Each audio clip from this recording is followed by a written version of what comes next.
Hello, what is up, guys? So tonight I am going to have a very special guest joining me, and that is Dr. Jack Kruse. So this is an interview I've been waiting a very long time to do. And for those of you that are new to Jack Kruse, Jack is my mentor, he's my teacher, and there he is. Well, the funny thing is I didn't realize I had to rotate my phone. Yeah, so glad you figured it out.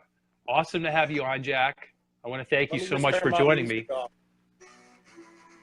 Jack's just jamming out to some tunes there. But yes. Just a little background on how I know Jack. A couple years ago, about 4 years ago, I was in very rough shape, and I had chronic Lyme disease. I was working with a bunch of different doctors, and I ended up going from bad to worse. And about 6-7 months into my treatment, I started just Googling like crazy, and I was trying to figure out, how can I turn my health around? How can I feel better? And I came across some pretty forward-thinking doctors and other healthcare professionals, and I had some decent gains, but I wasn't achieving the results that I was looking for. And then about 12 months into my treatment, I came across one of the most science-y kind of technical blog posts I ever read, and it was a blog post by Dr. Jack Kruse. And I didn't understand a lot of what he wrote, but I knew that this guy. I knew that I found somebody different, and I didn't understand a lot of what he wrote about, but I decided to try out his protocols, and within 2 to 3 weeks, I was feeling better than I had in many, many years. And I continued to learn from Jack. This was 4 years ago. And to this day, I continue to learn from Jack. And today, I'm healthier than I've ever been in my life. I'm physically stronger. My brain works better than it has in many, many years. And I've only begun. And this is something, once you kind of get hooked on developing yourself, on working on your health, on improving your health, for a lot of us, it becomes very addictive. And there's kind of a term for this that Jack coined. It's called a mitochondriac. And mitochondriacs basically do all they can to optimize their mitochondrial function and grow new mitochondria. And something else that Jack really opened my eyes to is the power of optimizing your dopamine in your brain to really help with your thinking. And it has really enabled me to open my eyes to a lot of different things. And it's really changed my view of the world. So, Jack, I want to turn it over to you for a minute, and I'd love to hear kind of your story of, not the story from the beginning, but I'd love to hear your thought process of how you went from kind of a standard practicing neurosurgeon to practicing neurosurgery the way you practice it today, how you kind of had your own personal awakening, and how you really identified with nature and using nature to heal you and to optimally change the person you are today. Well, that's kind of a loaded question, because it gets into some really deep things. And, I've told people in the past, like when I've done a lot of podcasts, that I would love to tell everybody listening to this that I was altruistic when I went into this, but that's not true. I really, the thing that occurred to me when I got hurt, I started to realize that I wasn't the doctor, I was the patient. And then I started to think about my patients at that time. And, I started to really get disenfranchised with medicine in my residency. And I don't think I've ever actually told anybody that until tonight. And, before we get started with all this, I want to say something, to you. One of the most important things to me is, sharing some gratitude with the people, who are part of my community, who are trying to take this message, that nature, light, water, and magnetism at a very fundamental level is really the key to getting people well. Because, this is a really corny thing. I'm sure if Neil's listening to this, he's probably fucking laughing his ass off. But when we fill out our medical school application, we have to write an essay. And I remember my essay that I wrote, and I haven't thought about this in a really long time, but I mentioned my 3 mentors in my essay for medical school. And even back then, when I was altruistic, I really believed that medicine was really, really unbelievable. It was one of the coolest jobs you could ever have. And I was so excited to be a doctor. Well, let's fast forward to when kind of Neil probably came across me at LSU, in 97, 98, 99. I was not the same guy, from that writing all that stuff down. I after being through medicine and seeing truly what medicine is over that time frame and seeing what I was doing, I was really just a spackle and paste kind of guy. That's it. That's all I could really offer people. And the real problem is, Nathan, and non-doctors don't really understand this. That's why I mentioned Neil, because part of the reason why I love Neil, and he's a good friend of mine, he's a doctor, and he knows the issues that we have in medicine. Most of the doctors that are out there, they're good people. But they won't sit down and have a discussion amongst themselves to really say truly how they feel, because they don't want anybody else to know that they know that there's something radically wrong with what we're doing. And you don't really get that information for yourself. You don't really see it for yourself until your residency. And all residencies are different, Nathan. Neil's residency, he's got to do a little internal medicine, and then he's got to do neurology. So he's doing a lot more primary care stuff than I did. My residency, and I'm sure if any of you ever get a chance to talk to Neil, you really should, because he's a good dude. Maybe you can get him to come on here, because I think he would be a great guy for you to have on, Nathan. He's got a very interesting perspective. Yeah, but definitely. I'll reach out to Neil, and that'll be a future live if he's into it. Well, neurosurgery is a little bit different. We're the top of the pyramid in medicine, and it's the hardest specialty to get into, and we're known as the pedal to the metal guys. We deal with death and destruction. Most other doctors don't deal with death and destruction on literally a minute-to-minute basis, but that's kind of what my job was. And so Jack, elaborate on that a little bit. What do you mean by dealing with death and destruction? Well, just what it is. I mean, neurosurgery people, when they come in the emergency room, they're usually in the process of dying. And when I tell you that I have seen more people die in the last 25 years than all of the people listening to this podcast combined, it's not even close. And yeah. I've seen so many different ways people have died that it actually, one, I will tell you that it's a good thing, because it's taught me a lot about death. It's also taught me a lot about how we die. It's taught me a lot about mitochondria. It's given me a really good perspective on what the human condition truly is, but the social, cultural issues that go along with it. What's the bad side of that? The bad side of that is that I'm pretty callous. I'm pretty flippant. Sometimes I'm pretty ignorant. That the people who talk to me and listen to me when I talk about stuff like this don't really have my perspective.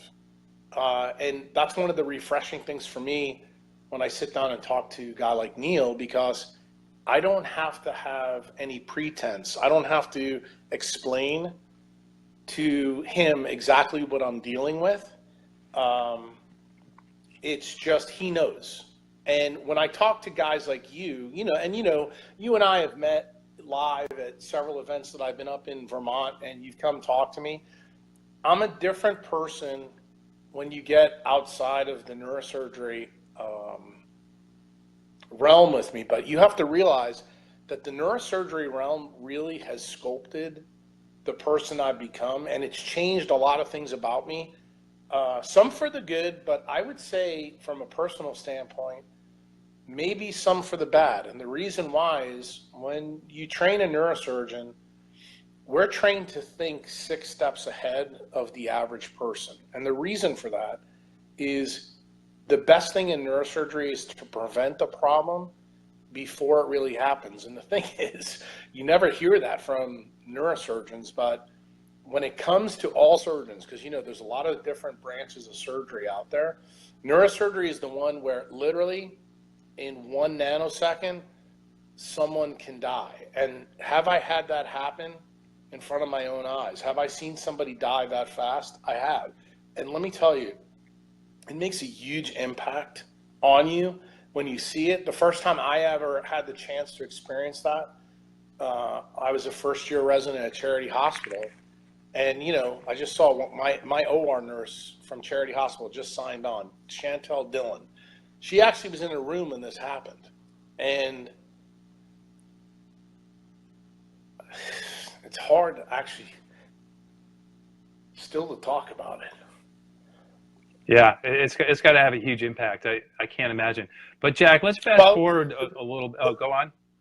The thing is that the impact that it has is when it happens, it doesn't affect you. Nobody really talks about it.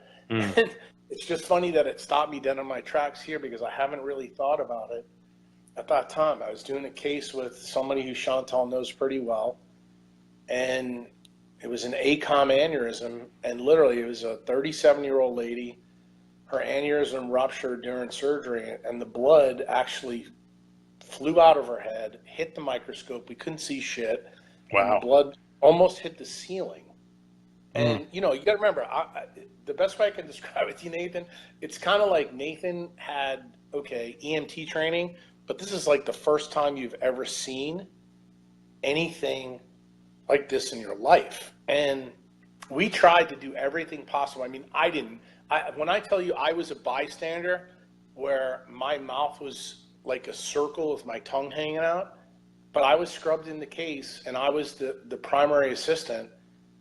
And when I saw what happened and I saw how it went down and the lady died and we went out, and I'll never forget this because the chief resident made me go out with him to talk to the family. And that was the first time I had ever had to do that in my life. Wow. And you don't get training for this. Just so you know, medical school, there is no training for this. You get lucky if it happens so that you can see an experienced physician do it. But I didn't have an experienced physician. I had a chief resident who was one of my best friends. I respected him a lot. And him and I were, it was pretty emotional in the operating room, but we held it together in the operating room in front of the nurses and everything else. And somebody's calling me on Skype. I don't know what the hell that was about, but well, you're a popular guy, Jack.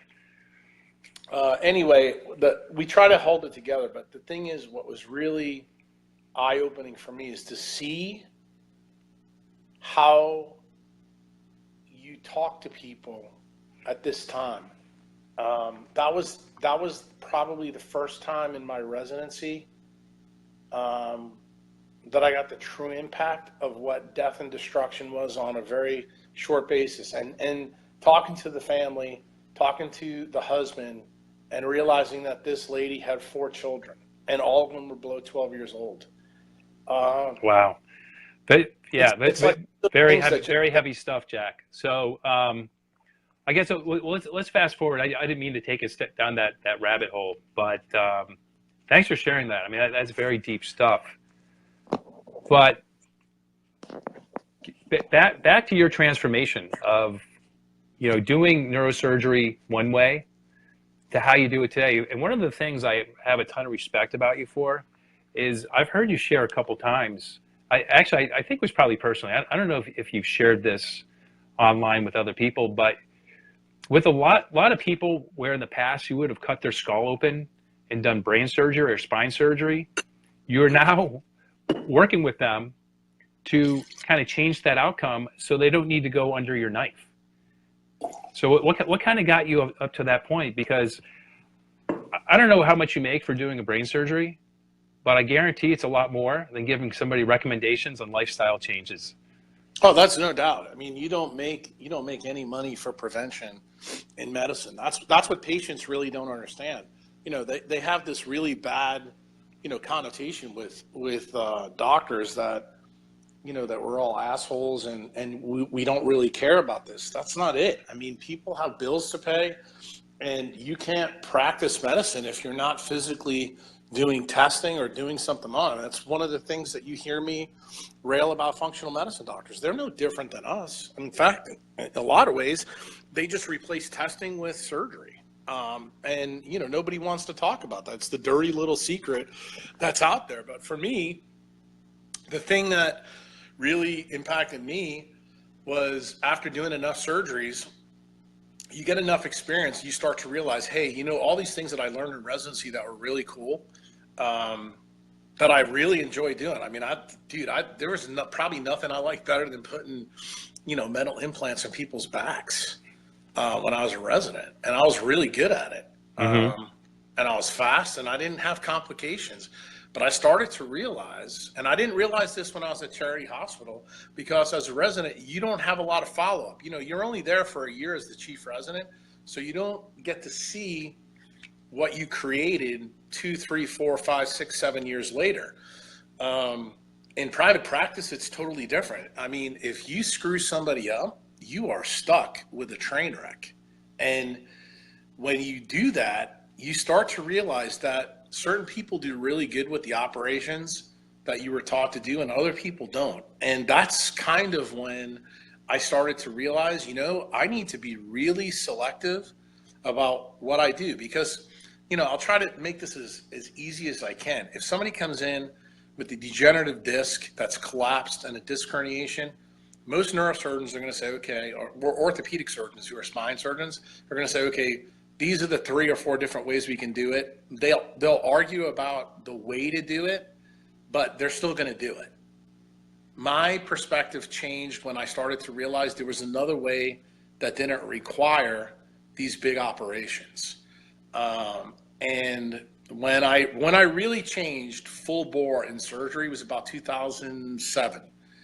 And I remember telling my spine rep, and he was scared shitless, because his living was made off what I did.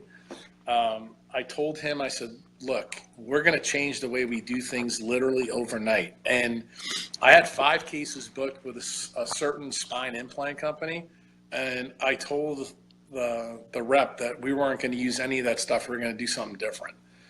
And that's kind of how it started. And I started to do a lot of the things that I'm teaching you guys, for those of you who don't know, Nathan's a member on my site, and I really put a lot of time and effort into teaching my members everything I know, because I believe that everybody who's out there who's interested can learn the things that I learned. Why? Because as I'm explaining to you here in this story, I didn't know these things when I was at Charity Hospital. I didn't know these things when I was the first couple of years in practice, but I started to figure out that what I was taught to do wasn't always the best thing, because the patients didn't always do well. And, the quote that's reverberating in my head as I tell you this story is, what Einstein said: if you keep doing the same shit over and over again, expect a different result, that's called insanity. And I got to be honest with you, that's part of the reason why I think a lot of medical doctors out there are really, really, really disenfranchised. Because guess what? When we all filled out that medical school application, like I told you, and wrote that essay, dude, Nathan, we were all in. I mean, I know Neil's on the call now. Chantel's here. I mean, she's been around with a lot of these doctors. We really were all in. But the problem is, as you get more clinical experience, you start to realize that there's another side of medicine. And it turns out this side of medicine is the side that's going to make or break you as a physician. You're going to make a decision. Are you going to keep doing what you were taught to do, or are you going to do something else? And I would love to tell you, Nathan, I'd love to tell everybody listening to this that it was that horrible feeling in my gut that made me change. It wasn't. It was when I got sick. And that's when I realized, me as the patient, you know, I saw exactly what they wanted to do. They wanted to take my knee and put me into surgery and slice and dice me. And I said, wait a minute, fuck that noise. There's no way. And, you know, I remember when it happened to me, going and reading the research and reading the data that was out there all the way back in, you know, the middle. It was like right around Katrina time. I was like, there is no way I'm going to let an orthopedic surgeon operate on me for meniscus tear based on, you know, the data that's out there. It shows that there's no effect, you know, long term. So why the hell would I do this? And then a couple of really cool things happened to me. One of my good friends who was a former resident with me in oral surgery named Andy Chang happened to come to my house in in Nashville at that time. And he just said to me, he goes, Kruse, he goes, I can't believe what a fat fuck you are. That's what he said to me. I'm not kidding you. We're on my dock. He was teaching my daughter how to fish. And he just had this, like, one of those conversations that two friends that really like each other a lot have. And he said to me, dude, you need to change what you're doing. You need to change, you know, and Andy and I had a really good relationship. The kind of relationship where he could say anything to me and he knows that he's on sacred ground. He's just a good friend. And when he said what he said to me, all the other medical stuff had already happened. And I told him about the stuff with the Amgen people and things like that. And he's like, dude, you need to do something. He goes, you're the smartest guy that I ever met. He goes, you can't go out this way. He goes, if you go out this way, you're going out just like everybody we operated on in Charity Hospital. And I'm telling you, when he said that to me, you know, and this is like the first time I'm thinking about this since it actually happened, and it's actually got tears in my eyes. He absolutely moved me, and I realized that I had to get the fire of Jesus back in my belly. And anybody who kind of knew me at LSU and at residency knew that I was probably the most aggressive pedal to the metal guy that you can imagine. But I had become a fat tub of goo with really bad brain function because as I know what happened to me now, I was basically a deuterium collection. I was like a strawberry that was filled with deuterium, and my brain was atrophying under that weight. Yeah. And I had no idea that any of this was going on. And when I jumped down this rabbit hole, dude, it was like, the best way I can describe it was like lighting a stick of dynamite on fire, because even though I was still a train wreck, here's the cool thing about me. My brain has always been pretty good. Even when it was, you know, probably 50% of what it was when I was at LSU, I realized immediately all the shit that my patients have been going through was now what I was going through. And I just said to myself, you know what, it's put up or shut up time. It's time. Are you going to do something about this or not? And, you know, the crazy thing is, this will show you, and this may be really good for your listeners to hear. I went to my best primary care doctor, who's actually still a friend of mine on Facebook, but he's never really on anymore, Scott Major. And I went and talked to him, and I said, look, I need help losing weight. And, you know, he told me the standard bullshit that I hear from every other doctor, you know, eat less, exercise more. When right. I did what he told me to do, I went from 330 pounds up to 360 pounds. I was like, fuck this, I'm done with it. I am done with conventional wisdom. I need to take it into my own hands. And what I did then is I just went to the medical school library, and I listened to what that drug rep from Amgen said to me. I mean, you got to realize this is a person that probably has as much training as all of you listening to this right now. And you have to realize I spent, I don't know, 15 years of training. I'm a pretty smart guy.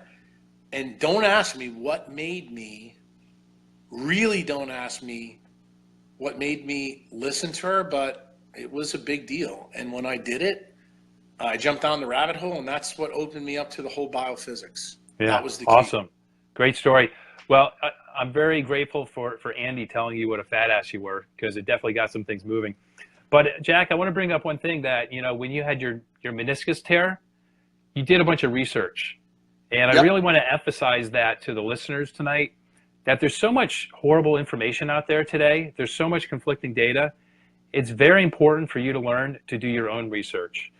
And at the very least, find somebody to listen to who knows what they're talking about.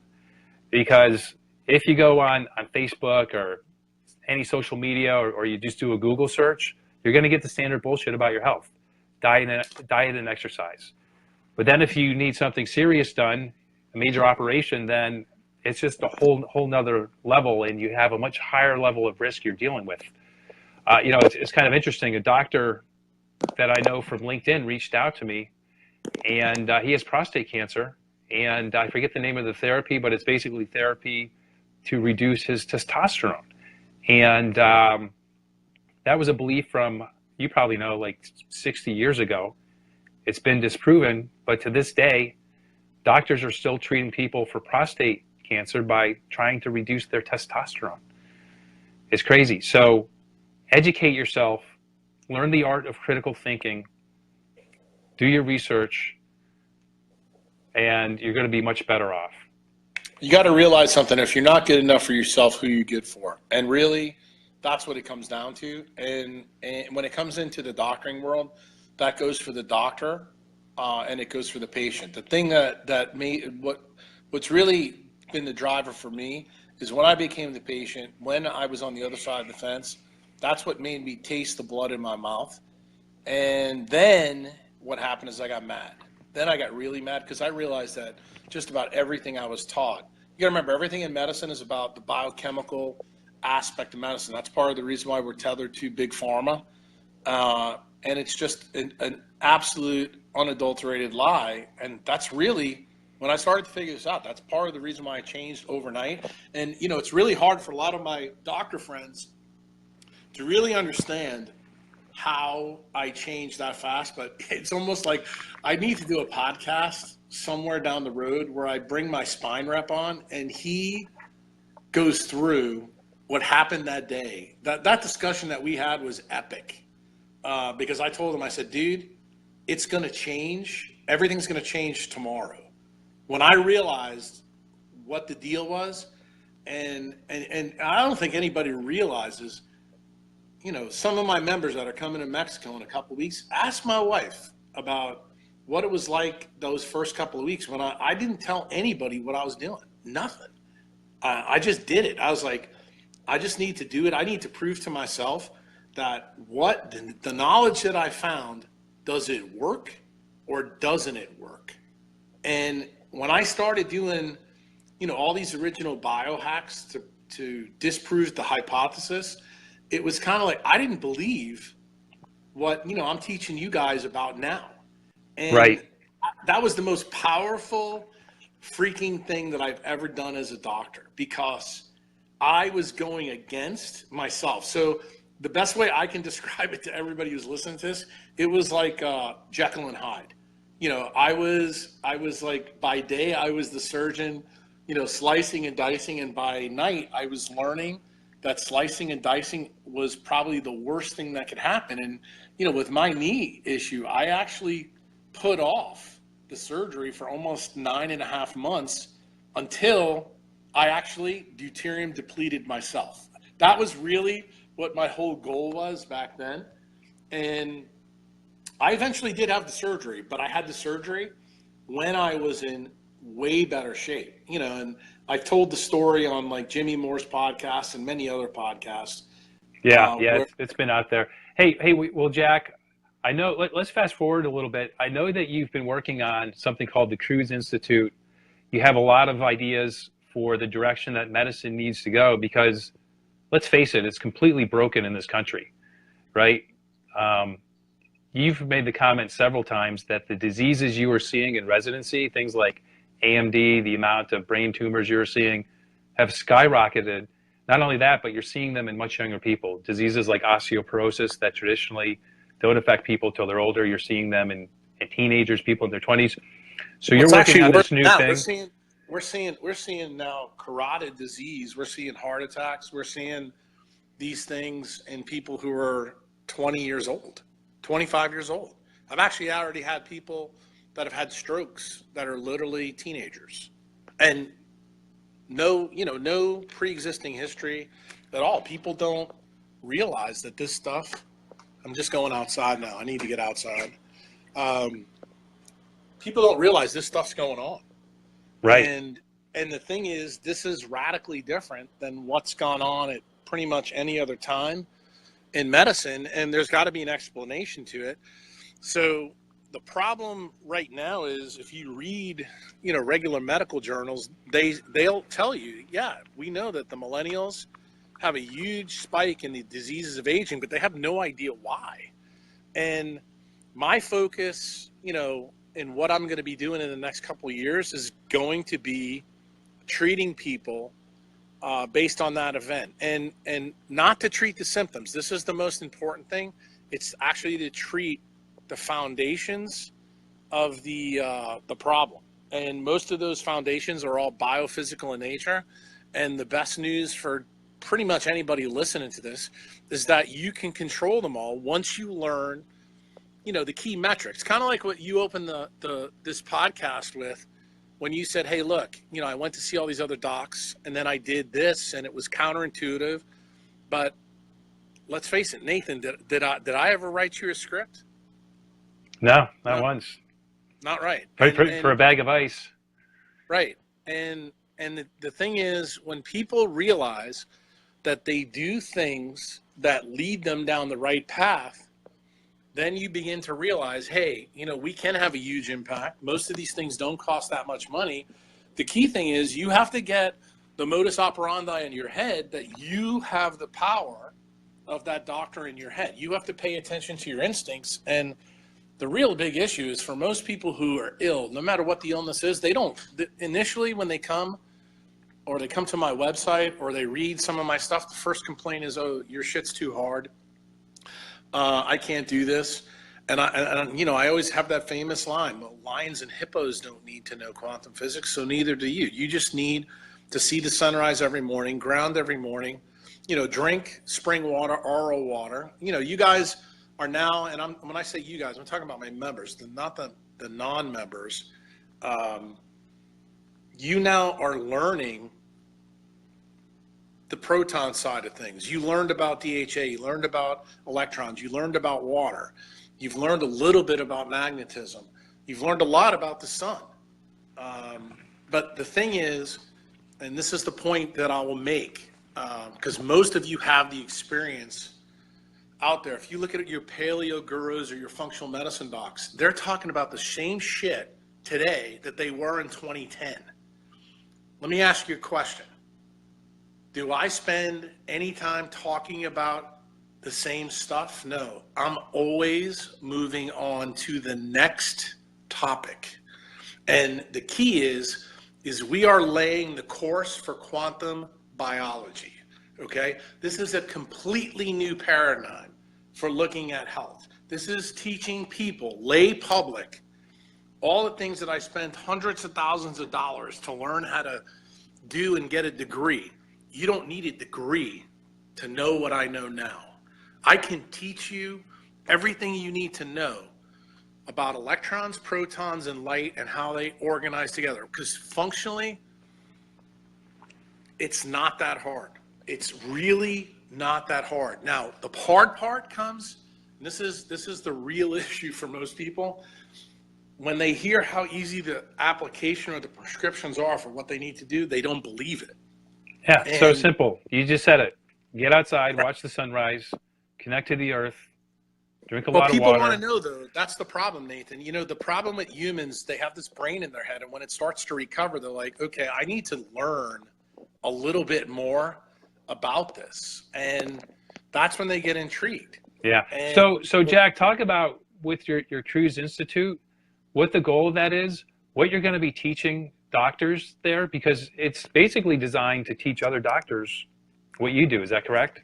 Yeah, it's going to not only going to be other doctors, but we're probably going to have a module also to teach the lay public. And I think there's a lot of people out there, at least we've gotten a ton, you know, of emails through the website where people would really like the opportunity to come and learn about these things. Yeah. And we're going to do that as well. The big focus right now, obviously, is to teach other physicians kind of what we've learned. And the reason for that is because one doc can go out and affect, 500 to 1,000 patients' lives. For example, we can talk about one of our members, Rob Hamilton, and his wife, Julie. They're both physicians.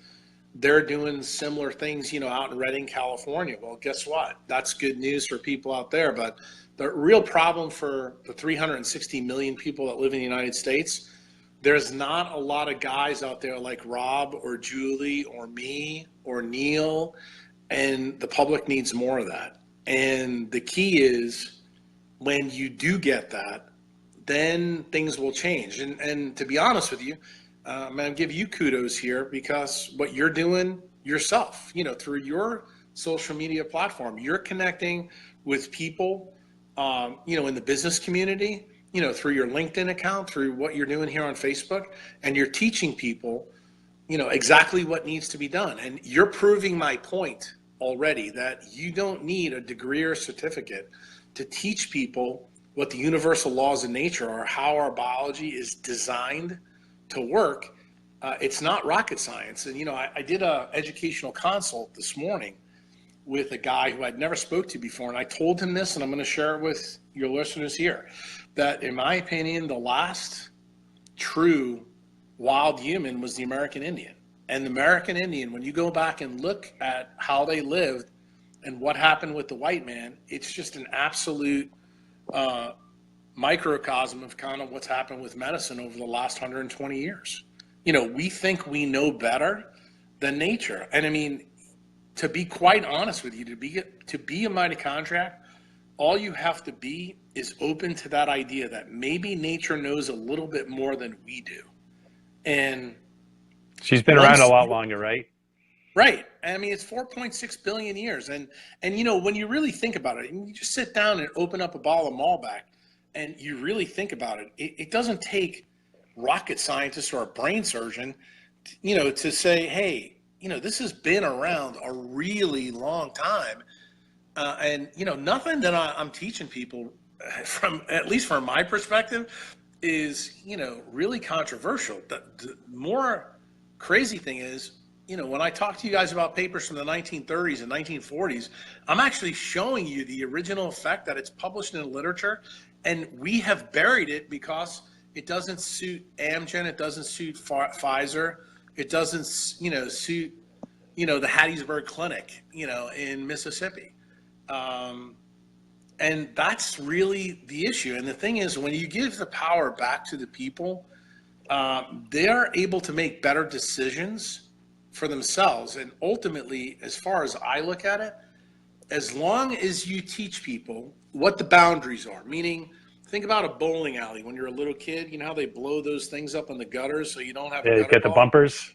Right. I kind of look at my goal with all of you, and I look at your goal too, what Nathan's doing with people, teaching them about blue blockers, like what Matt does, what all our members do. You guys are all black swan, mitochondriac, starfish. You're out there trying to impact, the world around you to help other people. And, to me, that's huge.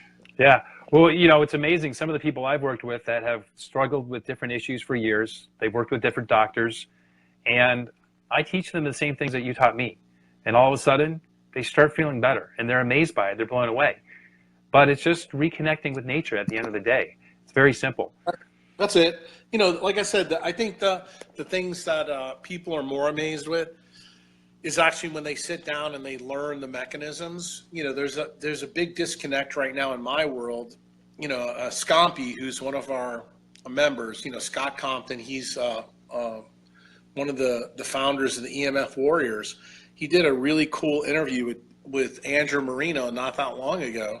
And one of the things Marino said in there is that you really don't need, you know, to understand the mechanisms. And I got to be honest with you, I think when Marino was active practicing with Becker and doing all his physics, I believe it was true. I don't believe in the social media world that that's true anymore. People need to know that this is not bullshit, that this is not woo, because they won't do it if it's not for real. And the key is, and the reason why this is kind of like a powerful statement for me to say to you, because I know none of you know what kind of happened last night, but one of my nemesises for the last 10 years in a group that most of you are not a member of had their come to Jesus moment. And it's a big food guru. And when I explained what, you know, I just explained to Nathan and my members about the biophysics of cancer, all of a sudden things began to click. And when I saw it happen live, I was kind of like, that's really what the goal is. The goal is to take somebody who's got venom in their heart and for them to realize that they didn't know what was off the menu. And now when they start to realize that it is on the menu and that all the things that I've told you guys for 7, 8, 9 years, I was already telling you how to deuterium deplete. I just didn't use the words, you know. And, you know, when I wrote those recent Patreon blogs where I told you, go back and look at Hyperlipid's blog. It was there 3 and 4 years ago.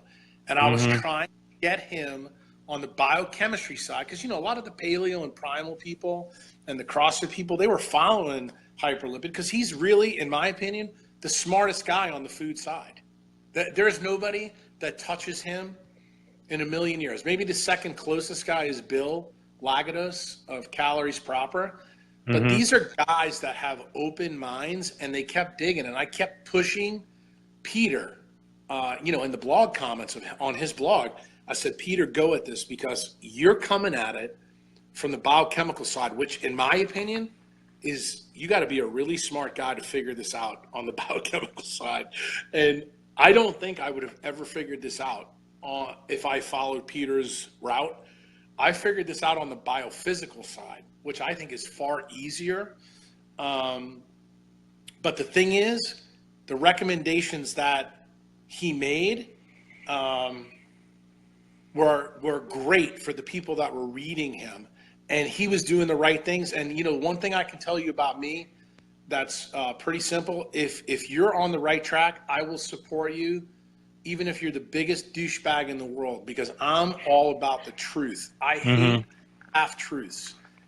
But let me tell you, the corollary is if you get off the beaten path and I know that you could hurt somebody, then I'm gonna ride you like a bad pony. It's not gonna. Yeah, and I've seen you do that before. Right. Jack. Well, the thing is, it's the reason why is because think about it, Nathan. It's guys like you. It's guys that, you know, the people that are watching this. I don't want them to get the same story that they got from me in the clinic in 2000. You know, that statins were good. That, you know, vitamin D is horseshit. You know, don't worry about ketosis. The sun doesn't matter. No, you can wear your Nike shoes because taking your shoes off is absolute, complete, utter bullshit. I mean, dude, I think about what I say now and think about what I was like 10 or 15 years ago. Dude, it's like night and day difference. And, you know, it's embarrassing to me now to think that that's where I was. And I want people to know that that's what fuels my passion for teaching you guys. When the student in you shows up, the teacher in me arrives. So when you ask me questions, I am going to try to do my best to teach you. The problem is the depth that I go to is pretty deep. And, I'll give you for example, since we're now on the proton side of this equation, we're off pretty much the electron side.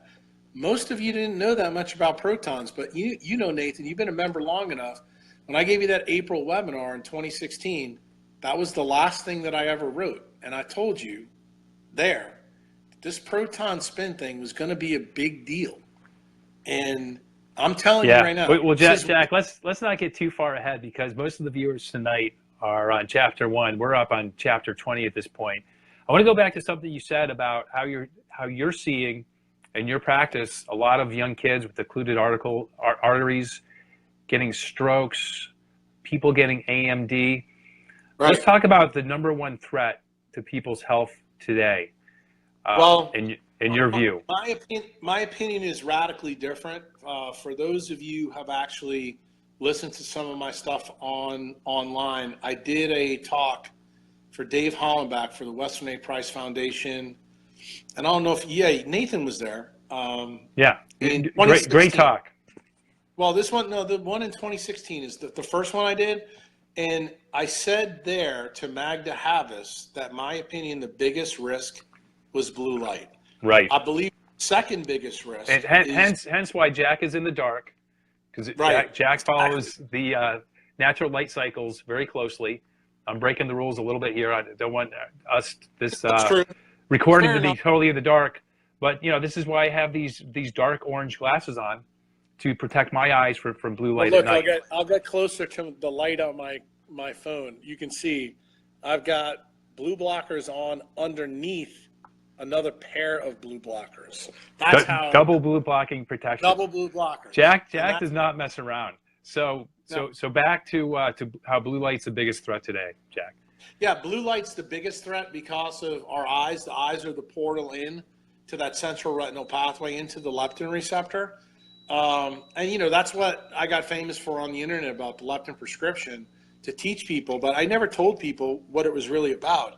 The second big risk that I really want to focus in on here, because we don't talk about it enough even with members, it's actually the power grid. And the power grid, in my opinion, the expert on that's actually Becker and Marino. So everybody who's listening to this, if you don't know about those risks and you're interested why I said that tonight, I want you to go and read Marino's book called Going Somewhere, or his latest book, which I think is fabulous. It's called Becker the Researcher.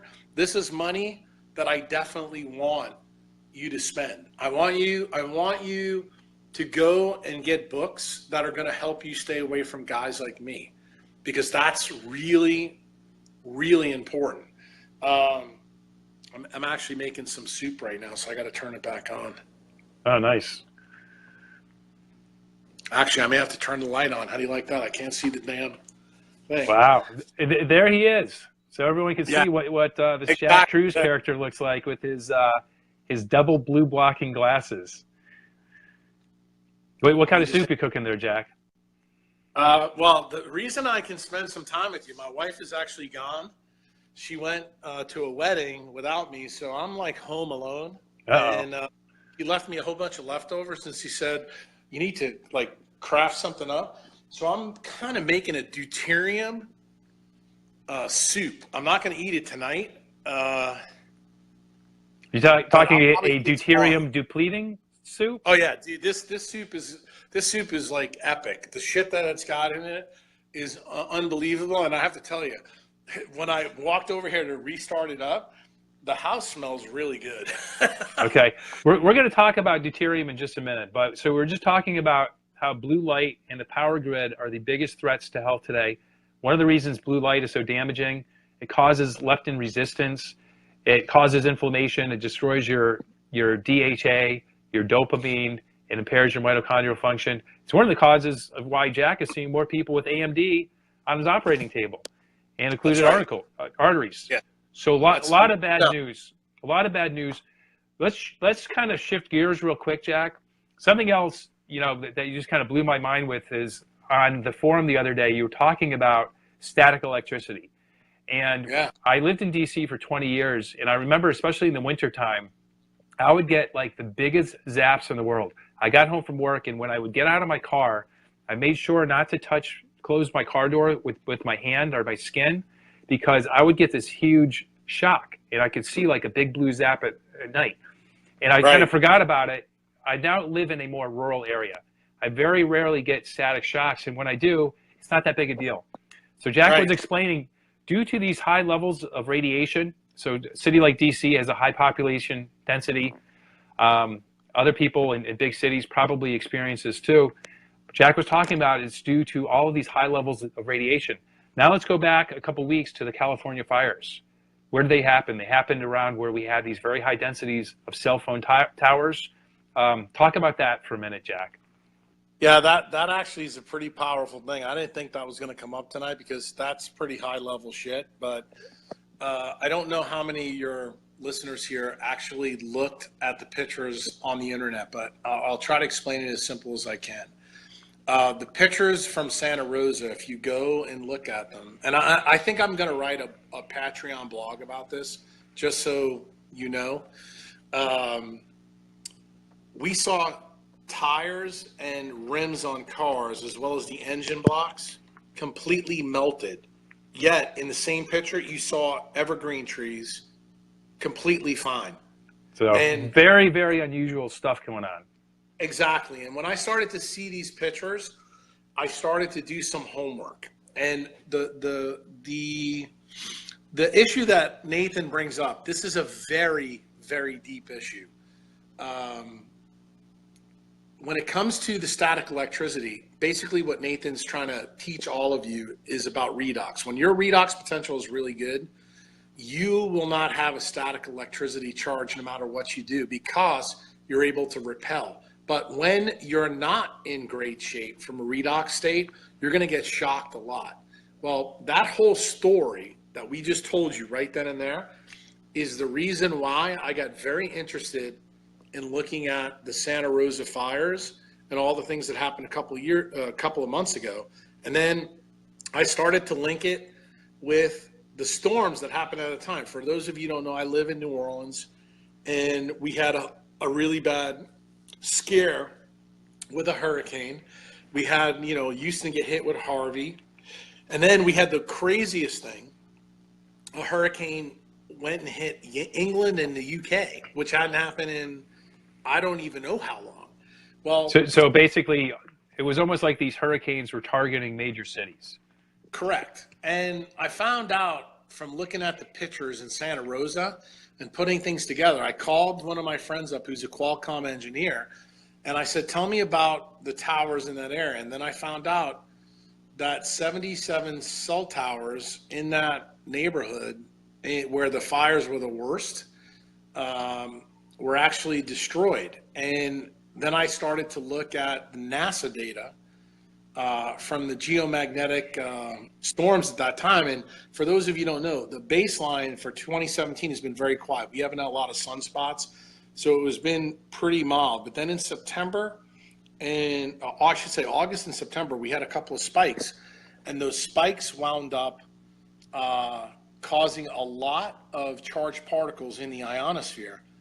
And those charged particles in the ionosphere were mixed with some of the things that they're doing in California to support geoengineering and the program that the government's been working on for 50 years. And I realized immediately that the charges within the ionosphere were so great that the cell towers are actually what were the gasoline in this process. And I started putting two and two together, and that's the reason why none of the trees were actually burnt down, because they were connected to the ground, to the magnetic field. In other words, their circuit was completely grounded. But anything that wasn't grounded, that had any of these particles that fell from the sky, were basically getting powered up by the solar geomagnetic storm that was activating our ionosphere and utilizing the cell towers to make the heat so hot that it could melt aluminum in the rims of cars and in motors of cars. Normally you would think, God, the trees would be incinerated. And I couldn't figure out why the trees weren't. Then I figured it out. It's because they were grounded to the ground and were connected to both the sun and magnetic flux. They were definitely dehydrated. If you really look closely at the pictures that I posted on the forum, you'll see that a lot of the needles off those trees were missing, but those trees are intact. They would be stressed for a period of time, but they'll be fine. If you look at the people's houses around that area, I mean, dude, they were incinerated. It almost looked like a freaking nuclear bomb went off. Mm-hmm. And you know, I wouldn't say I'm not what I would call a forensic, environmentalist, but I have friends that know a lot about this. And I started sending them pictures and I said, tell me what you think about this. And it didn't even dawn on them what I was asking. And then I started to give them the biophysics behind it. And then I actually talked about the physics of actually how the fire would burn hotter. And I explained to them the reason why the trees didn't burn is because their redox potential was much higher than the non-living things that were in those environments. And that's the reason why those things got torched. Yeah. So what's the take home for everybody listening to this? You're probably listening to this going, okay, that's great, Jack, but what does this mean? This means that in a 5G world that's coming to everybody on this call, that when we have geomagnetic storms that match, they don't even have to be like the last one that hit the Earth. The last one that hit the Earth was the Carrington Event. You can look it up on Google. It happened in 1859. That's when we had no technology, no power grid. Alexander Graham Bell was alive at that time, utilizing his telegraph. And when the CME hit the Earth's ionosphere, the telephone or the telegraph wire caught on fire. His technician had his face burned and died. And you have to realize that in a 5G world, you don't need a huge CME to have this happen. I personally believe that the fires in California occurred because we have 4G networks that are out there from Verizon, AT&T, and Qualcomm. And when we had a geomagnetic disturbance, these were not even big class storms, but when they came, we were allowed to have enough electric and magnetic induction within our Wi-Fi networks that is what started the storm. And this is exactly how lightning forms in the planet. It's also exactly the same way that the aurora forms, at the North and the South Pole. Right. And people don't realize that this is nature recapitulated. And the crazy thing is, humans have now figured out how to build these huge antennas so that we can all communicate, kind of like we're doing tonight. And the crazy thing is, when you have a huge geomagnetic flux, a huge amount of energy entering the atmosphere, not only is it going to affect the magnetosphere and you get an aurora, but it's going to affect cities that have these networks. And it turned out Southern California's got one of the most powerful networks, and that's the reason why these fires happened. We actually had sparks come off these cell towers, just like lightning would start, a fire in Jackson Hole when, there was a drought, and those houses caught on fire. And the reason this is a worry for me, the reason I told my members this, and Nathan knows this probably better than everybody, I don't want any of my members to live in one of these new cities that's going to get 5G. And it turns out that there's a lot of you out there listening to this that are going to have that problem. Because when 5G comes, the thing that most of you don't know, you don't know a lot of the physics. The physics of 5G means we have to have more antennas in a smaller area, and it's going to create alien magnetic fields, alien electromagnetic fields, so that when we get a pulse of energy in to the Earth's ionosphere, it's going to go directly to those cities. Right. And it's going to French fry them. Mm-hmm. And the problem is, say if this happens and the energy levels from the sun aren't that great, okay? Not great enough to light our houses on fire, but what if it's enough to turn us, say, into a lunatic for 12 hours? And some of you may not realize that this is a big issue. I mean, I don't know if Nathan will talk about this, but I have some private Facebook groups for my members, and I posted a picture yesterday about the spectrum of what the moonlight looks like and the spectrum of an LED light. And I told everybody to look at the left picture. The left picture is of the moon, and it showed the spectrum, exactly what it looks like. And then on the right side, it showed an LED bulb. And I said, just so you guys know, my members, that the word lunatic comes from Luna, which is the moon. I said, that spectrum right there on the left side turned people in the 1400s, the 1500s, and the 1600s into crazy people. I said, now I want you to look at the bulb. It's a full moon tonight too, so we might have some lunatics running around tonight.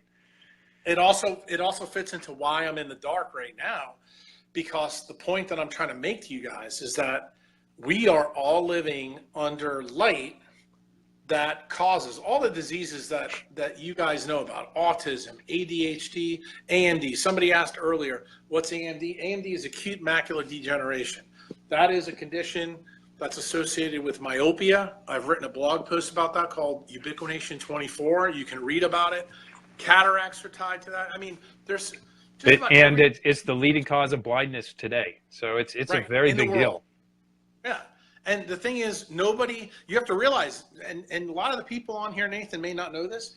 You know, when I was in medical school, if I opened up my Robbins pathology book from 1986, AMD wasn't, I don't even think it was in the damn book. Yeah. So 25 years later, it's exploded. Right. So, and just, you know, I want to bring up one point, you know, to kind of follow up with Jack saying about, you know, once these 5G networks are installed, we're going to potentially see a lot more of this happening. Scott Compton just made a comment about cell phones at gas stations. Right. Well, the static electricity there is huge. Scott is so spot on, because what that means is you do not want to ever have your cell phone not in airplane, I should say, not outside of airplane mode, and fill up your gas tank, because your car could blow up in a 5G network. I'm not bullshitting. Yeah. So totally true. Don't find out the hard way, because there's no coming back from something like that. Well, no, you'll be the marshmallow. Start to pay attention to these things and see if you can kind of draw make your own connections to some of these things that we're seeing happen in the world today. So, Jack, well, I appreciate. Somebody just texted in here, because I'm starting to read these texts. You know, what can we do in a 5G network? I mean, this is what I'm going to tell you. You listen to guys like Nathan. He's going to do other podcasts with other people. I'm going to tell you from my perspective. I try to teach my members all the details. I'm going to tell you, become a member, become a patron on the Patreon site. I try to teach my members everything I can. On a night like tonight, for us to get into all the things to do in a 5G network, dude, we'd be here forever. But the key thing is, I want you all to know, this is the most probably important thing, is that are there things you can do? The answer is yes. Do not assume that you cannot get away from it, that you can't mitigate your risk, because you can. You just need to understand a little bit of the biophysics behind it, and you'll do fine. And, you know, that's part of the reason why I truly, you know, I love the fact that Nathan's doing what he's doing now, because he's actually trying to educate all of you on these different aspects. And I would tell you, ask him. He knows. He's got a direct contact to me. If he wants to ask me a question directly, he can. He's got the opportunity to do that anytime he wants. Not everybody does. Everybody has, you know, a choice to make. But I will tell everybody out there, you would think, but what I'm telling you tonight, that I'm a pessimist. I'm not. I'm an absolute optimist. Ask Nathan. He's met me. He's been with me. I know that we can beat this. But the key thing is, to beat this, we need to have probably a tribe of about 100,000 people to get the message out there. Because, listen, the science is behind us. I don't want anybody to think, who's listening to this, that this is some crazy bastard, you know, on the internet who's telling you this, that, and the other thing. If you just read several of my blogs, if you listen to my podcast, if you listen to my Vermont videos, you'll know that I'm speaking truth serum. Everything that Jack Kruse believes is tied to nature. It's not tied Mm-hmm. to my biases. I tell everybody what my biases are. But the reason that I don't fall prey to the Dunning-Kruger effect is because when I tell you this is Jack's belief, it's got to measure up against nature's. And if it doesn't measure up against nature's, then I'm telling you what Jack believes, don't listen to me. Yeah, and it goes back to what I said. Do your own research. You know, don't take Jack's word for this. Don't take my word for it. Read his blogs. Look at the sites and the blogs. And if you want access to Jack, you can become a member of his site. And every month, Jack has a Q&A call. You can literally ask him anything. And we got one coming up on December 11th. Yeah, right around the corner. Definitely get into some very interesting topics. But I want to touch on something, Jack. You've brought up deuterium about 6 times tonight. So deuterium, for those that don't know, Jack's been writing a lot about it in his blogs lately. See, it turns out there's a very close link to your levels of deuterium in your body and cancer and a bunch of bad shit that you don't want to get. But there are two kinds of... Nathan's being kind. I think Nathan's just found out in the last month that this deuterium thing is a really big deal. And it's an even bigger deal, you know, when you go from 4G to 5G, because it turns out deuterium makes you more sensitive to these different frequencies of light. Correct. So Wi-Fi, you know, the radiation from your phone, Bluetooth, they're all frequencies of light. So when you become high in deuterium, you're going to be more sensitive to those. Last week, we were talking with Nick Pinot about electromagnetic hypersensitivity. We're going to start seeing more cases of that. But there are, just real quick, there are two kinds of hydrogen that make up the water in your body. There's light hydrogen, which is the good stuff, and there's heavy hydrogen, which is the bad stuff. So it has a neutron in the hydrogen atom, and it turns out it gums up our mitochondria. They can't produce ATP as well. It screws up our enzyme function. So just some quick things that you can do to help deplete your deuterium is, especially in the wintertime, and this is going to be very counterintuitive, eat more animal-based foods, because naturally raised animals deplete deuterium. Vegetables happen to be a higher source of deuterium. Vegetable oils, or fake oils, are a very high source of deuterium. So those are one of the worst things you can consume. Nathan, let's tell people what deuterium is, because I don't want to make the assumption everybody knows. Just so everybody knows that what mitochondria do, they do 3 things. They focus on electrons, light, and protons. What we're talking about when we mention the word deuterium, for those of you who don't know, deuterium is an isotope of hydrogen. I'm going to explain to you what that means. Hydrogen is the first element on the periodic table. That means that it's a single proton and it has an electron that spins around it. That's the simplest atom on the table. The reason why this is really important, it turns out that the spectrum of light from our sun comes from hydrogen as it's burned in the sun, okay? So the message from the sun to us through our hemoglobin and in plants through chloroplast is actually through a process in physics called molecular resonance. And we're not going to get into that, but that's how the sun talks to chloroplast and mitochondria in us. And it talks to them via our blood. So the key that you need to know is deuterium is a proton and a neutron that come together. Chemically, H plus and deuterium are exactly the same. In other words, if you had a table sugar and you put 50% of it with deuterium and 50% without, chemically it would work exactly the same in just about any reaction that we did in my kitchen or in Nathan's kitchen. Now here's where it changes. When Nathan and I eat the deuterium-laden sugar, it reacts differently. And it turns out the reason why that's the case is we have some parts of our mitochondria that only work with non-deuterium hydrogen. And the number one place is the matrix of the mitochondria. That's the inside, the most inner part. For those of you who don't know that a mitochondria has an inner mitochondrial membrane and an outer mitochondrial membrane. And the matrix is inside the inner.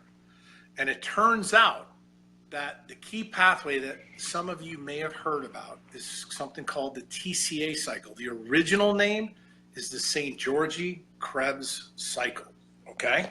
And that cycle is the key to understanding life. In fact, when Neil and I were in medical school, we had to memorize that. We had to know it in and out, and then we forgot about it because it was not important. It turns out it's probably the single most important thing that we learned in medical school, and that's the reason why doctors are completely clueless, because what happens in that cycle? What do the black swan mitochondriacs that are on this call need to know about deuterium? It's very simple. The inner mitochondrial membrane is a semiconductive cell membrane that moves electrons across it. It's the one membrane in all of us, all eukaryotes, that doesn't have any DHA. It's the only one. Why? Because it's bacterial in origin, but it still has a semiconductive pathway through it that uses different atoms. None of that shit's important for you guys tonight. I just want you to know that for completeness sake. But here's what the key is. Inside the matrix, the TCA cycle, the key factor there is that it recycles protons to different things. And these are things that you guys have heard of, like fumarate, malic acid, isocitrate, alpha-ketoglutarate. And if you don't know what those things are, it doesn't matter. The key thing that you need to know is all those chemicals, those biomolecules, basically transfer hydrogen all the way down the path. And the hydrogen, the H plus, is what fits in the ATPase that spins. And the ATPase is the fifth cytochrome, and it has a channel in it that fits protons, and it only fits H plus. So when you have deuterium, that means you have a proton and a neutron. It can't fit in that spinning FO head of the ATPase. So what does that mean? Common sense, third grade. We're not talking big science here. It doesn't spin as fast. And if something doesn't spin as fast, what does that mean from the biophysics? It means you don't make as much ATP, so you don't have as much energy. But here's the big thing. Anything that spins makes a magnetic field, okay? And if the magnetic field isn't as big, that means oxygen won't be drawn to it. Now, we haven't mentioned oxygen tonight at all. And the reason why you need to know a little bit about oxygen, I think everybody on this call knows that oxygen is absolutely critical for life. If we take Nathan's oxygen away, he will have maybe 4 minutes left to talk to us, okay? And that's actually what cyanide does. It poisons the fourth cytochrome in the inner mitochondrial membrane. But here's the cool part. Oxygen, O2, is one of the few gases on Earth, actually in the universe, that's paramagnetic. What does paramagnetic mean? Paramagnetic means that it's drawn to magnetic fields. The reason why oxygen and mitochondria are like a woman and a man, I'm saying that because I'm heterosexual. I don't want any of the homosexual people listening to this to get mad at me, is because oxygen is drawn to mitochondria because of this magnetic field from the spinning head. For those of you who don't know, the spinning head rotates about 9,000 times per minute.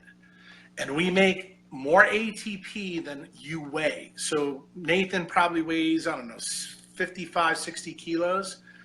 He makes probably 70 kilos when he's at rest. And when he exercises, he has to make probably about 85 to 90, okay?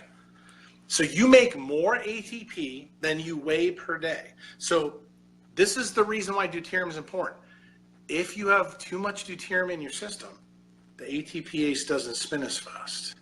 In other words, it slows down. It's like putting Aunt Jemima syrup into the gears of a clock, or sand into the gears of a clock. And if you don't make as much energy, Nathan, I'm going to give this to you because this one's easy. This is like a layup. When the inner mitochondrial membrane is not moving electrons and not moving protons, what happens? You die. You don't. Exactly. You don't make any ATP. And see, everybody. And just to add to what Jack was saying, real quick, a healthy person makes more than their own body weight in ATP. That's right. If you're not healthy, you don't, and that's why you have your different symptoms. That's why you get sick.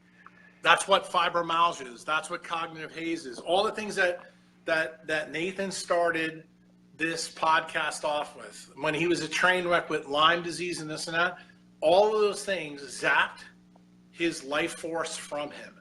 And that's what was going on. So when you see guys like me and him wearing blue blocking glasses and doing the things that we're doing, know that the reason why we're doing it is to protect that internal battery in us so that our ATPase works really good. Because all of us, listen, all of us got mitochondria from our moms.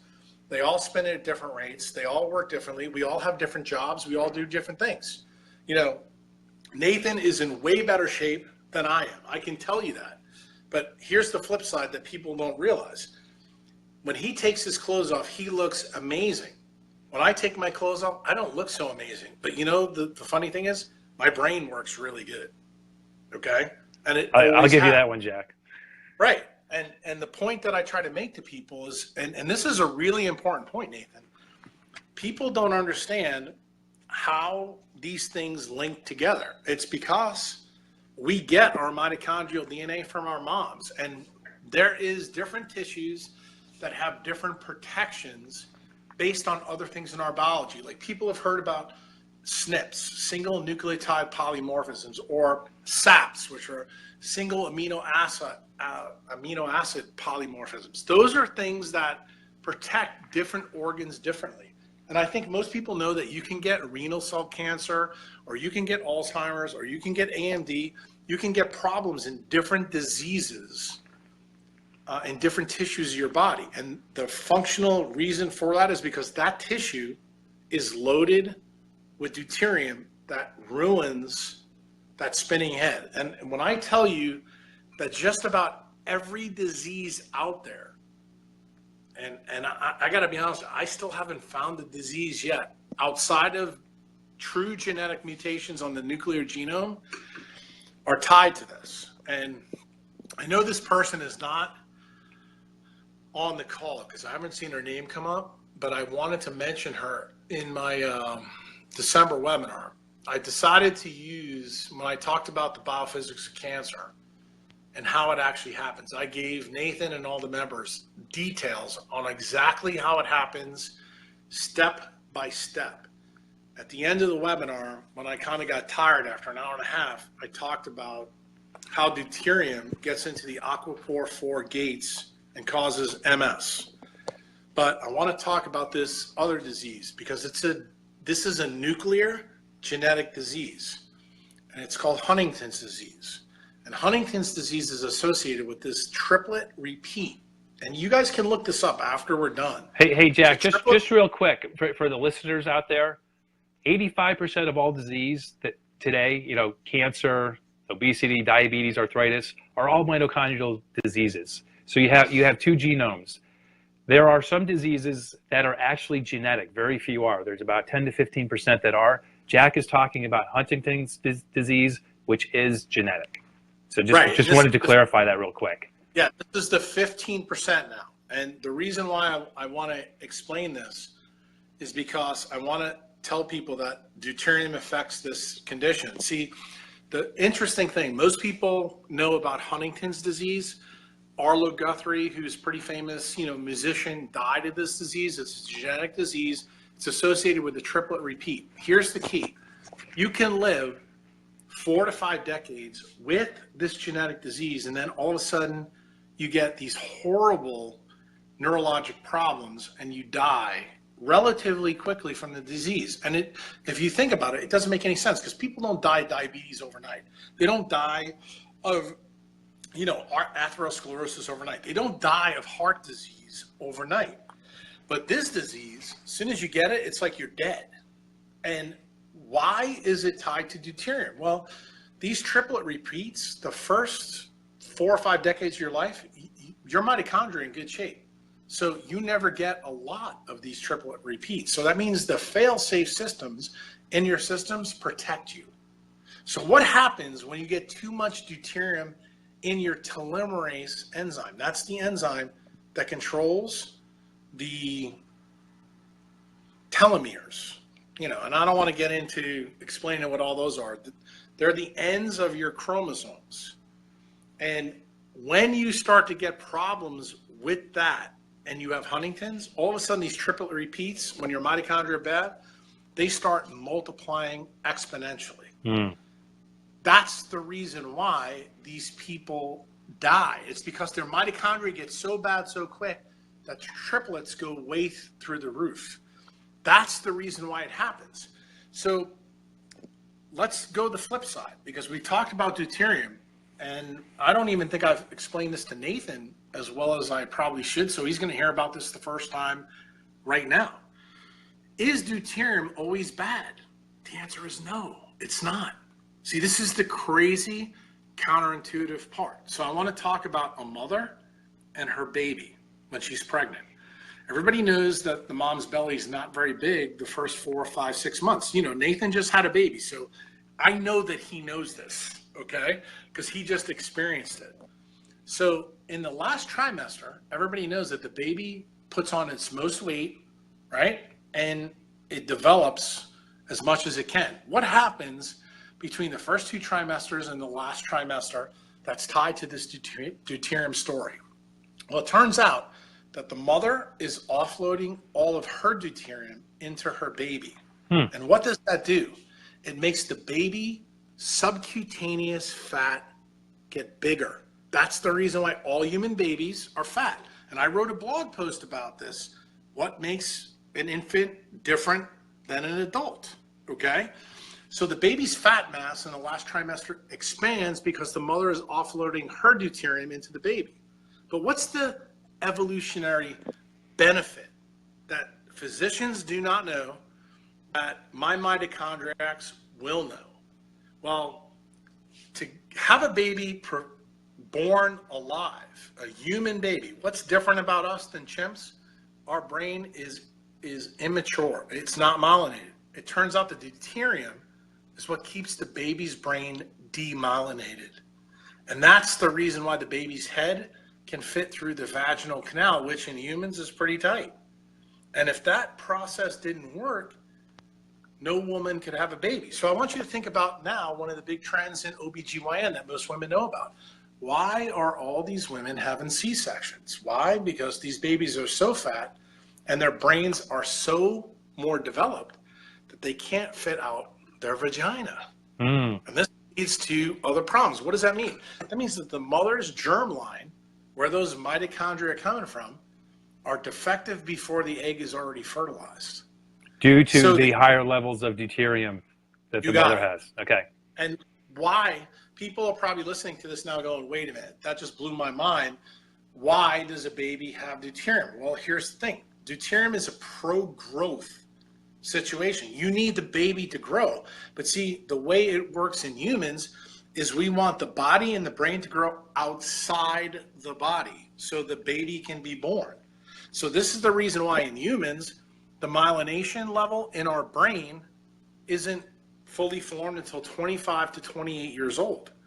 So I want you to stop for a minute and I want you to think about a disease like MS, because this is what I actually used as the model in my last webinar in December that, you know, Nathan probably just heard.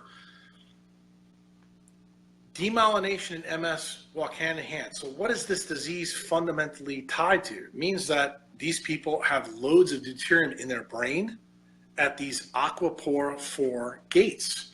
So anybody who tells you that eating a deuterium-laden diet is good for MS doesn't know what they're talking about at all. And I have to tell you, there's some pretty popular people out there that have MS that are telling people to do just that. And you need to understand that that's not the way things need to roll. So one example of a very bad idea to do is to do heavy juicing in the wintertime. Absolutely. Because the lower the lower the quantum yield of the sun, or the lower the UV levels are, the less ability you have to deplete the deuterium from your body. Well, Nathan, let's make it serious. Let's make it more simple for people, because I think you'll like this analogy that's even better. What is in food? What is a deuterium bomb? It turns out fruit is a deuterium bomb. And you know that I got a lot of flack from the paleo community when I said eating a banana on December 31st in the Northern Hemisphere is an absolutely stupid thing that you possibly can do. And, you know, I had a psychiatrist from Harvard University tell me that was absolutely crazy. Now I'm going to explain to you 7 years after I said it at Paleo FX why I was pretty smart and she's a dumbass. What fruit does, how this works, is exactly the same way as babies and mothers work. In a plant, it puts all its deuterium in the fruit. Why does it do that? Because the fruit grows really fast.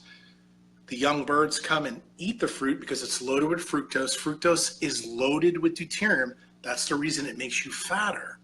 And here's the key thing. Why does nature do this?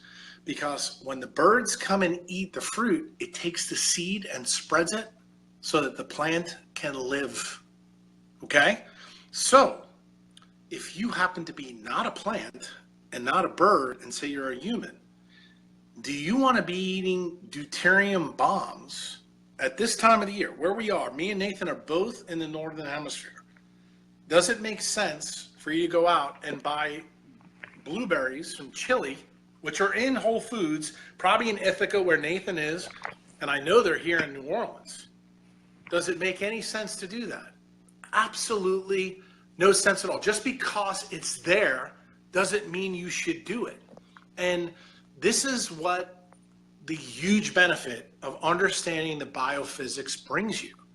Because when you understand this, you begin to understand why Jack will get in front of 1,000 people and tell a Harvard-trained psychiatrist that she's fucking batshit crazy. She doesn't know what she doesn't know. That's the definition of the Dunning-Kruger effect. And see, for 7 years, the last 7 years, I've been looked at as the asshole from the primal and paleo community. Tonight, you guys on this podcast, you're now getting the real reason why I know I was right. And why am I okay being called an asshole? This is probably the neurosurgeon arrogant side of me. I've known I was right from the get-go. Why? Because who is my backstop? Nature is. This isn't Jack Kruse's opinion. Jack Kruse has nothing to do with this. This is all nature. This is how nature works. And the reason why this story is very powerful for all of you to understand is I don't want you to make the mistake that the food gurus are going to give you. So I'm going to make a big blanket statement here, and I'm not going to get into it. I'm really not. You want to get into it, you become a member. If you have a deuterium fractionation in your tissue above 130 parts per million, you're at risk for cancer and autoimmune conditions. If it's below 130 parts per million, you will not have those diseases. End of report. Now, why? I'm sure when I say something like that, that's so definitive, everybody's going to say, dude, you can't do that to us. You need to tell us why. I can't. I need more time to educate you. But I promise you this, if you ask the guy that's hosting this podcast, if I don't give him the goods to what I'm saying, ask him. Yeah, so if you guys want the more simplified version of what Jack just said, feel free to reach out to me. But everything that Jack's been talking about tonight kind of forms the basis of what I teach people, but I break it down to make it a little bit more digestible. So if you're intrigued by what Jack has shared tonight, check out his site. He goes into way more detail than we have the time to get into tonight. If you just kind of want the Cliff Notes version, check out my site. It's not as sciencey as Jack's site, but I try to kind of just highlight the key points and how it really impacts your health. So, every time I hear something new from Jack or read something, I learn something new. This deuterium thing, I just learned in the past 2 months. It's huge. So what we just kind of covered in this past 15 minutes here is, first we're talking about mitochondria a little bit, which cover 85% of disease. Then we're talking about deuterium. That actually covers the other 15%. Deuterium really is. What we need to explain to people is everything about mitochondria. I don't want anybody to leave your podcast tonight and not know this. everything about a mitochondriac is electrons, protons, and light. Now, tonight, we've talked about a lot of different things, but deuterium is just the proton side of it. And, you know, the cool thing for me about this, Nathan's been with me a long time. He's already learned a lot about the electron side. He's learned about electron spin. He's learned about topologic insulators. He's learned about how DHA controls the central retinal pathways in the leptin receptor and also in the SCN. We don't need to go in there. You guys now can go and watch my Vermont video. And he's going to do these live events with you like he's doing now, and he can explain the nuance to you simpler than I can. My goal really on coming on here with him is to let you know that I don't want you to settle for a B, a C, or a D from anybody. Okay? There's always an A. So when somebody posts something, you know, in one of Nathan's threads or on my threads, is there an answer for every disease? I'm going to tell you this right now. There is. There is an answer. The problem is your experts may not be able to give you that answer. And I'm going to be very honest when I tell you this. I don't have all the answers for this or that, but I can tell you this. I got more answers than most people because the way I look at things is tied to nature. And why do I respect the shit out of Nathan? He happens to be one of those guys that have stuck with me through thick and thin, even when he didn't know where the hell I was going.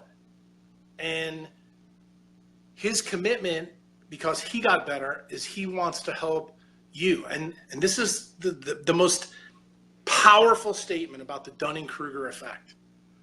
You want to know how you can tell about somebody's character, how good they are, is when their audience doesn't know what they don't know, and the person teaching you knows it, but won't let you make a mistake.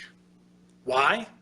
That tells you they're looking out for you. And I can tell you this from, you know, knowing Nathan and seeing what he did. Like, I actually got on this whole Facebook bullshit thing last time he was on with Nick, because I didn't know anything about it. This is the first time I've ever done something like this.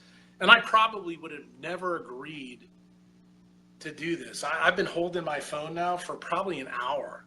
And the reason I'm doing it and killing myself to do this is because, to me, this is worth it. This is one of those times where you need to connect with people and let them know, look, we're here. Nathan and I are both here to try to help you. We're trying to help you wipe. That's the best analogy I give. Nathan is a guy with Windex, and he's spraying it in your eye to clean it off. Because most of the shit that you believe isn't true. And if we can put Windex on your glass eye, we can help you. And you know what? Nathan was helped by some really basic things. Nathan didn't know anything about deuterium when he got helped. Nothing. And one of the things I don't want to be lost in this is that you guys don't need to know. I don't want anybody watching this tonight to think that they need to know quantum mechanics. You do not need to know it. You don't need to know everything Jack Kruse knows. Hippos and lions do not need to know this. But if you just listen and do what we tell you to do, and you get better, and the sensations around you, your eyes, your ears, your tongue, your smell, your dopamine network, which we haven't talked about at all, which I think we need to talk about, you'll begin to realize when somebody really cares about you, it's because they want to help you. And when you get help, when you get that sense that, Jesus, I'm getting better, then you know what the key is? The only thing that me and Nathan are going to ever ask you to do is help somebody else in your network that needs the help, that doesn't even know how to get out of their own way. They don't even realize that wearing these glasses and looking like as stupid as me and Nathan look, and doing the things that we're doing right now, and trying to explain to you how these things fundamentally work. Look, people don't give a shit how much I know. They only care about me when they understand how much I care. You know, and Nathan, the reason that I truly have love in my heart for him is he shows up 2 years ago to Vermont and he listens to my talk on photosynthesis. And he'll tell you, he'd be the first one to tell you, I didn't talk to anybody about C3, C4, and CAM, photosynthesis, and talk about deuterium. I talked to a bunch of food people, and I did it to get them off of food, off of biochemistry, to let them know there was something else out there that they didn't know about. It was to tickle their fancy, to make them uncomfortable with their current belief. And I did that. And Nathan will tell you that I was on the border of a little malignant when I did it. Right? And he's laughing because he knew that's right. But guess what? He also came this year to Vermont and he heard a different side of Jack. Jack was different in his presentation. Why? Jack talked to them about the eye and how the eye was the key to the kingdom. Why? Because that allowed the sun in to change everything. And Jack explained all that. I got news for you. You're going to be the first to hear this. Next year when I go to Vermont, we're going to be talking about deuterium. We're going to be talking about the skin. We're going to be talking about fat. We're going to be talking about all the things that you guys have just gotten tickled with here, okay? And how they all matter. And I hope that all of you got a little, just a little taste to understand that all these things that seem like maybe crazy things or idiosyncratic things or things when Nathan tells you, look, take your shoes off, act like the Sphinx, look to the sun, you do not question it. Look, lions and hippos do not question this. We're the only animals on the planet that question this. I mean, today in clinic, I told an old lady, and I said to her, I said, you want to know why you have osteoporosis? It's very simple. I said, and I told her this, I said, you have a ton of deuterium in you. And I said, you want to know why? You're 83 years old. You don't realize when you watch Discovery Channel, every animal that comes out of a vagina doesn't have clothes. I said, sweetheart, when's the last time you were naked? And she said, when I was 6 years old. I said, that's the reason you have osteoporosis. Because by putting a tarp over your best solar panel, you've allowed your body to collect too much deuterium in it, and now you're falling apart, and you're coming to me, and I do need to fix you. I do need to put a balloon in your spine, blow it up, and put cement in it. I mean, for this lady, there is no other answers. Why? She came to see me when it's close to game, set, and match. But here's the take home. If you're still breathing, if you can still pay attention to what me and Nathan are talking about right now, you are not a lost cause. And that's not something you're going to hear from other doctors. I don't give up on anybody until they give up on themselves. And that's the key. You have to realize, you must realize, you are not good enough for anyone until you are good enough for you. And I promise you this, as long as I have breath in my lungs, that message will resonate. I will continue to say it in many different ways. All the things that we started this podcast with, when I told you about what really drives my passion, I didn't tell this information. What I'm telling y'all tonight, I didn't have the capability to tell this to people 15 years ago. But I have the capability now. And that's why when Nathan said to me, Jack, will you do this? I'm like, why not? I mean, to be honest with you, I like doing something new. I've never done this before. This is my first time doing it. And when I tell you that I am passionate about treating people the way I learned, to turn you into a black swan mitochondriac. Most of you listen to this, you probably become a mitochondriac. When you decide to go all in, when the student in you arrives, I promise you, I will not let you down. Awesome. Love it, Jack. So here's the takeaway from me. Optimal health is a choice.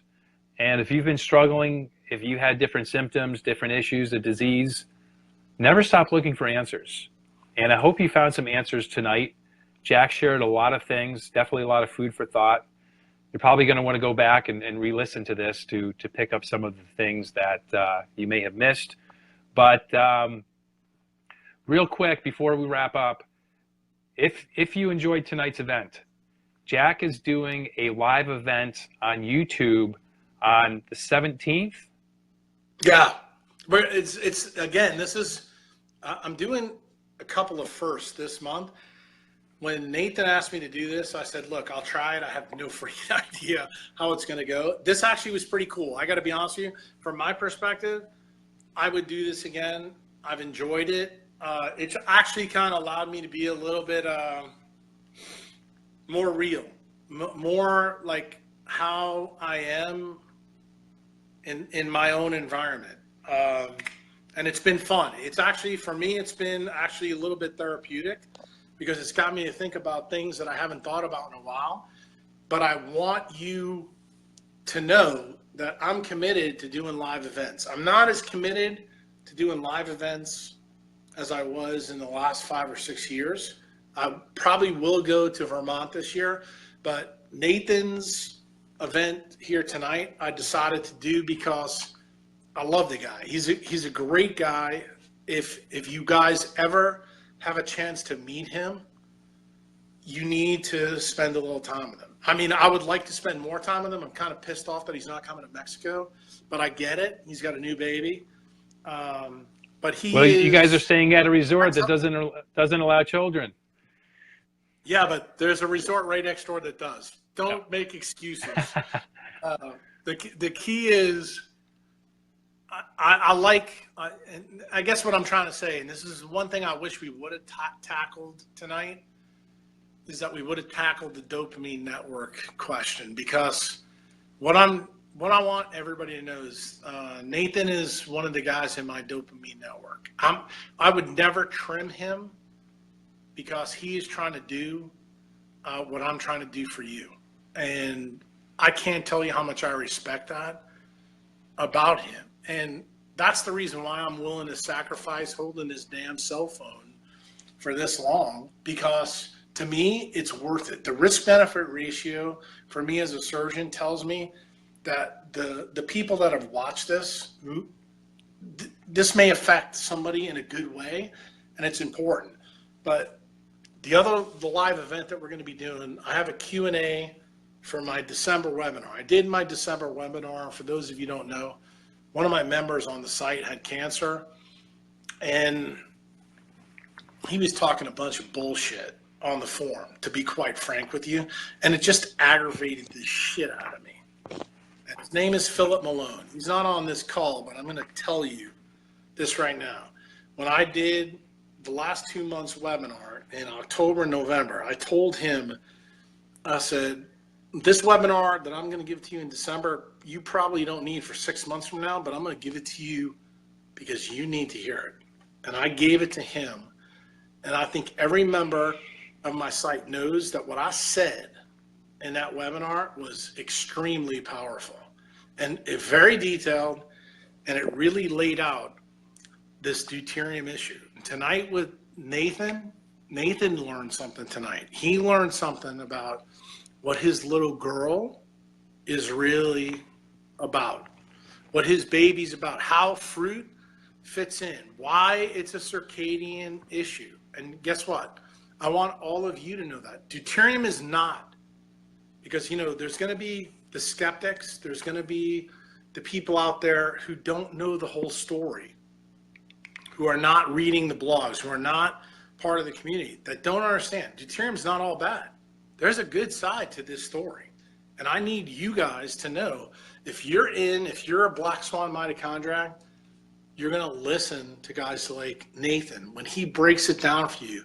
You know, Jack may not explain it to you the way you're ready to hear it. And the reason why is because, listen, I just vomit my information.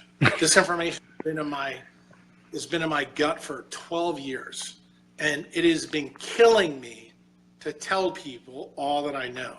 Well, I am telling you some of the most critical things that I know. And I want each and every one of you, no matter what you took from tonight, to take that little piece and say, okay, I have a decision to make. What do I do with this? Nathan's the guy that's going to be able to explain it to you. And trust me, the next 2-3 months, he's going to learn a shit ton more about protons. He doesn't know what's coming, but Jack does. And the thing is, knowing him as I know him,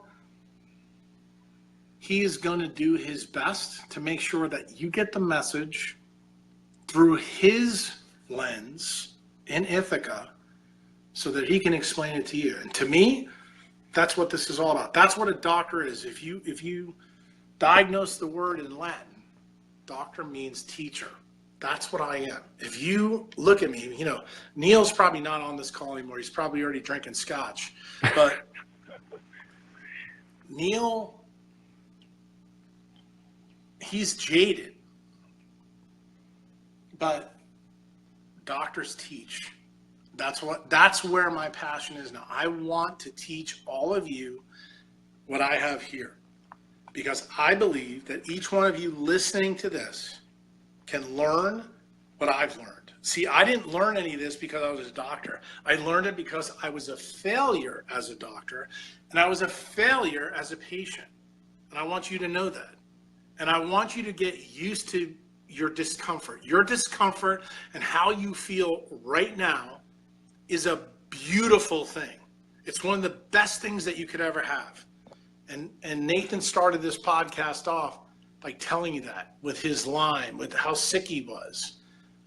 And that is a message that needs to resonate more. Do not lose the faith. There is an answer. All you have to decide to do is how much are you willing to dig?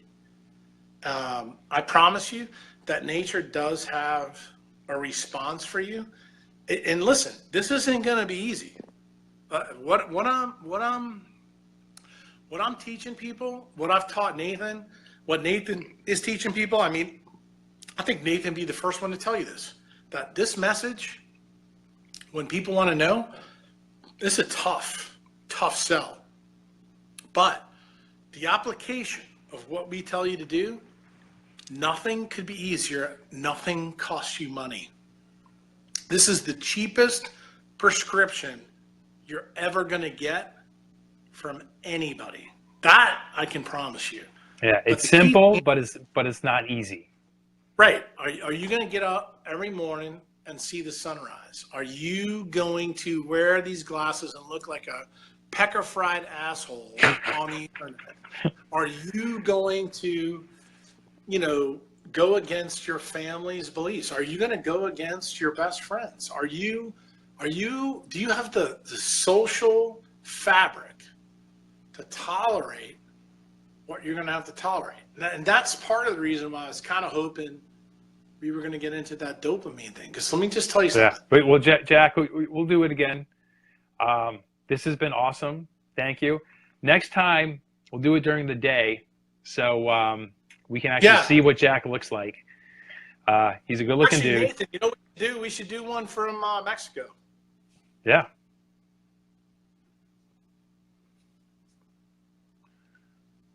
Cool. Well, and next time, I wanted to get to some questions, but there was just so much good information Jack was sharing. So next time, well, I'm cool. If you want to do some questions, I'm cool with it. Okay, guys, let's and it's doing these joint Facebook lives. I have to do it on my phone, and I can only kind of see one comment at a time. Nathan, you ask me the question, and I'll give you the answer. Yeah, I'm just trying to scroll through and see some of the questions. So somebody asked before. I saw this one come up a couple times. Can you test for your levels of deuterium? Yes, you can. And what's the best test for that? Yeah, I haven't actually shared this with anybody. I don't do the testing. I will tell you that I'm working with a couple of members where we're going to probably do this ourselves. But right now, you can contact Laszlo Boris, and you spell his last name Boros. He has a company. He's based out of UCLA. He's an MD, PhD. He's a biochemist, and he's also an oncologist. He has got a company out there that is the leader. Now, I'm going to tell you the pros and cons. He knows a lot about deuterium. He knows nothing about light, water, and magnetism. So you need to realize that everything you learn from him is kind of like what you're going to learn from guys like Volek, Finney, probably Dominic D'Agostino. They're half-truths. It's like ketosis is a deuterium depleting mechanism, but it's not a complete truth. And there's a reason for that. And I'm not going to get into the reason why. I'm going to teach it to my members, and then Nathan can explain it to you. But Boros has a test that actually can tell you about the tissue fractionation. How does it work? Well, we're going to do a little physiology. When you breathe out, people, let's go really common.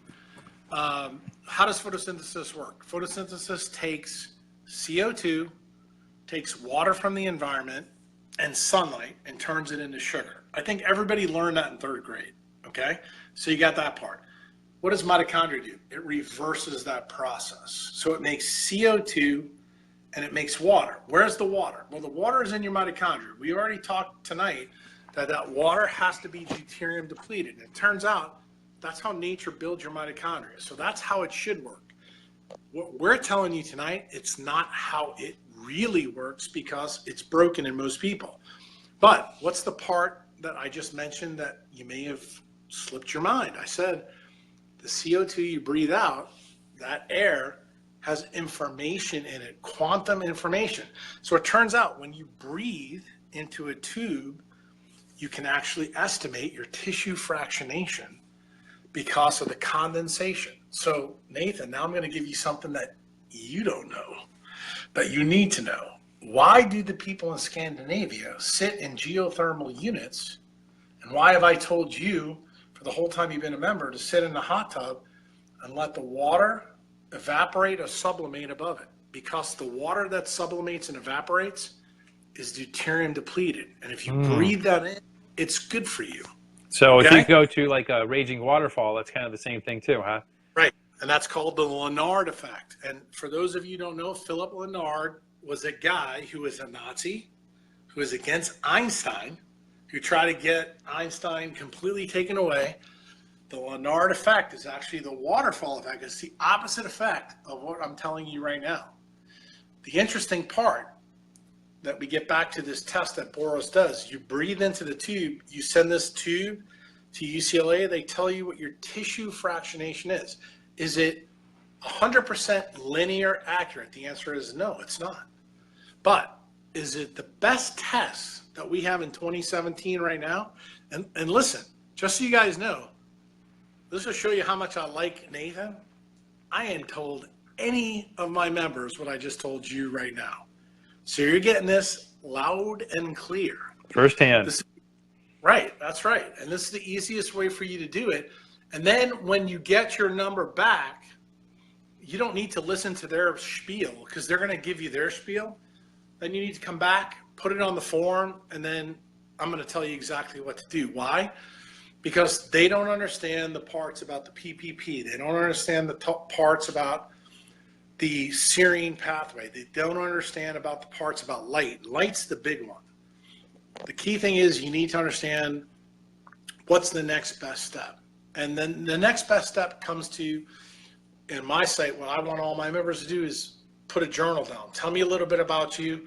Tell me about your story. Tell me about what your SNPs are, your SNAPs, your whole history. When I know about your grandmother, your mother, and you, and your first 6 years of life, and I always tell my members this, my first 6 years, nobody's ever asked me, why is the 6 years a big deal? I kind of told you guys tonight why that's a big deal, because that's the time when your physiology is based on deuterium before you need to be depleted. So I need to know about your pre-puberty story to know what your post-puberty story really should be. See, I'm kind of slick like that. I don't tell you everything. Why? Because most of you don't have the knowledge that I have. But when I tell you what to do, and Nathan's the beautiful example of this, you can go back anywhere in my form, no matter who you are, and see if I didn't tell you to do something that was deuterium depleted, all the way to when I showed up on social media. Every bit of advice I've given people are tied to that story. And I need you guys to know that, because the key thing is humans, from the time they emerge from the vagina to about 6 years old, they're basically raspberries. They're blueberries. They are deuterium bombs. And you need that to grow. Because, you know, Nathan's living this right now. That's the reason why this is a really cool thing to talk about. He's got a little baby at home. That baby needs deuterium, but Nathan doesn't. And that's the irony in the story. And that's what makes this whole biophysics thing very counterintuitive to people to understand. But once they understand how it works, and trust me, how it works is coming in the Patreon blogs. It's a really powerful story. Hey, so Jack, real quick, that's very interesting. So for me, blueberries this time of year in the winter, not a good idea. For my little 17-month-old son, it's probably okay. Feed the kid fruit. Well, I would tell you, for him, it's probably okay. But here's the thing, and you need to be careful with this. I don't know as much, and now I'm giving some dirty laundry here, and I'm hoping you're okay with this. I don't know too much about Mama on your side. So for Mama, I need to know what kind of a deuterium bomb she is, because if she's filled, and I want to make sure you understand this, if she's like an infinity tub filled to the top and you put blueberries in, your water is going to fall over the edge. That means that kid is going to have precocious puberty and lead to a blue straggler life. You know what I teach you? When you're pro-growth, the kid lives very fast. In other words, his first 2 decades, he's living a very fast life. That means he's going to die sooner. No, that's your kid. You know, and I know you don't want that. So you need to realize, as the human that understands the biophysics behind all this, you need to control that deuterium content. And just so people understand, you don't want to fill kids with deuterium. You know what the #1 risk factor for kids is what we're doing right now, technology. This fills you. This is what me and Nathan have been doing the last hour, is kind of like eating, we've probably ate a crate of blueberries, both of us. And that's stimulating the technology, the blue light, the whole thing is stimulating AMPK pathways in our brains. That's putting deuterium in it. If we didn't have these glasses on, me and Nathan would be hammered. If anybody's listening to this and doesn't have eye protection on, shame on you. Because what you've just done is you've caused yourself to age really quickly. And if you're a kid, you're going to mature much more quickly. And that's going to lead to millennial disease. That's the reason why these millennials are getting these diseases, because they're living life just as the physics says.